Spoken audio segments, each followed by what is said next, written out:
Friends, welcome to my channel happy vibes.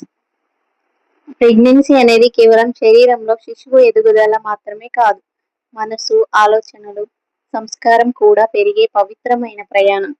ఈ దివ్యమైన సమయంలో శ్రీమద్ భగవద్గీతలోని ప్రతి శ్లోకం తల్లికి ధైర్యాన్ని, ప్రశాంతతను, గర్భంలోని బిడ్డకు మంచి సంస్కారాలను అందించే ఆధ్యాత్మిక వెలుగురు ఉంటుంది. ఈ రోజు మనం మొదటి అధ్యాయం 8వ శ్లోకం యొక్క అర్థాన్ని తెలుసుకుందాం. ఈ శ్లోకంలో దుర్యోధనుడు తన సైన్యంలో ఉన్న ప్రధాన నాయకులను పరిచయం చేస్తున్నాడు. ఏ విజయానికైనా బలమైన నాయకత్వం, సరైన మార్గదర్శకత్వం, మంచి సహకారం అవసరమని ఈ శ్లోకం తెలియజేస్తుంది.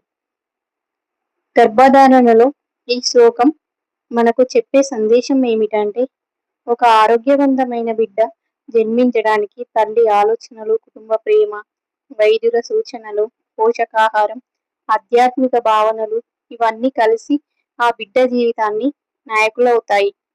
మనసులో మంచి ఆలోచనలు, నోటిలో మంచి మాటలు, హృదయంలో భగవంతునిపై విశ్వాసం ఉంటే అవి గర్భంలోని శిశువుపై కూడా సానుకూల ప్రభావాన్ని చూపుతాయని భారతీయ సాంప్రదాయం చెబుతుంది.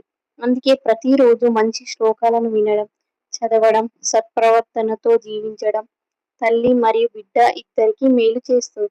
ఈ శ్లోకం మీకు నచ్చి మీ గర్భధారణ ప్రయాణానికి కొంత ధైర్యం, ప్రశాంతత ఇచ్చిందని ఆశిస్తున్నాను. ఇలాంటి గర్భధారణ, భగవద్గీత శ్లోకాల అర్థాలు, ఆధ్యాత్మిక సందేశాలు, తల్లి బిడ్డ ఆరోగ్యానికి ఉపయోగపడే విలువైన విషయాల కోసం మా ఛానల్ను సబ్స్క్రైబ్ చేయండి. ఈ వీడియో మీ కుటుంబ సభ్యులు, గర్భిణీ స్నేహితులతో